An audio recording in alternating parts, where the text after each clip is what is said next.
Il n'est pas question de participer à un nouveau dialogue, il y a déjà eu 2 dialogues et Joseph Kabila n'a jamais respecté aucun des engagements qui y ont été pris, il a trompé tous ses interlocuteurs.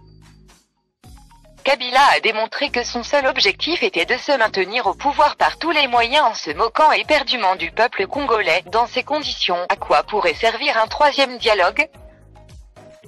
Le dialogue mené sous l'égide des évêques de la Senko, qui a abouti à l'accord de la Saint-Sylvestre, est arrivé à des conclusions claires. Kabila a obtenu une prolongation de mandat d'1 an dans le seul but organiser des élections auxquelles il ne peut participer. Il doit quitter le pouvoir. Le peuple congolais doit pouvoir tourner librement aux urnes pour choisir, de manière démocratique, son nouveau président. Il n'y a pas d'autres issues. S'il ne veut pas respecter cet accord, le peuple congolais en tirera les conséquences. Il faut résister. Joseph Kabila et Saki compris en otage tout un pays de plus de 80 millions d'âmes. Les Congolais sont fatigués de ce monsieur qui considère notre pays comme sa propriété privée.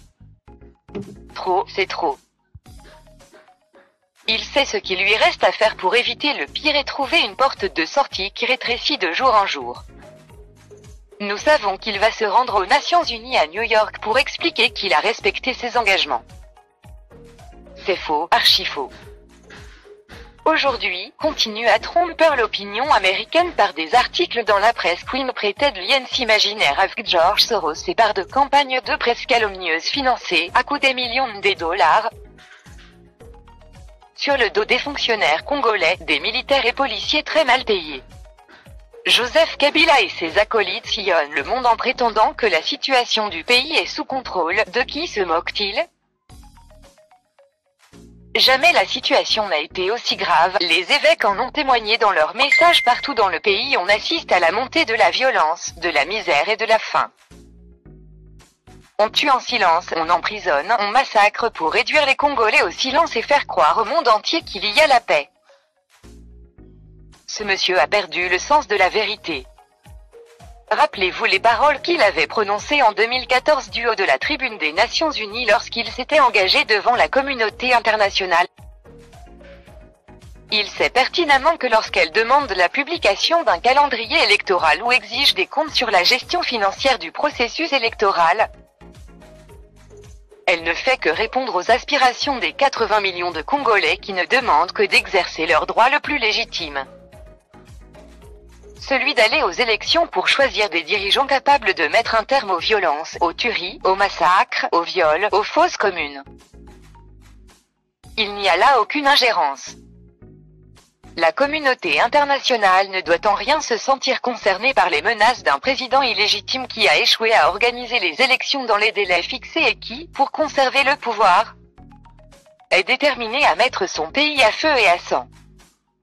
Avec M. Kabila, il ne peut y avoir ni dialogue ni négociation s'il n'organise pas les élections comme c'est prévu dans l'accord de la Saint-Sylvestre.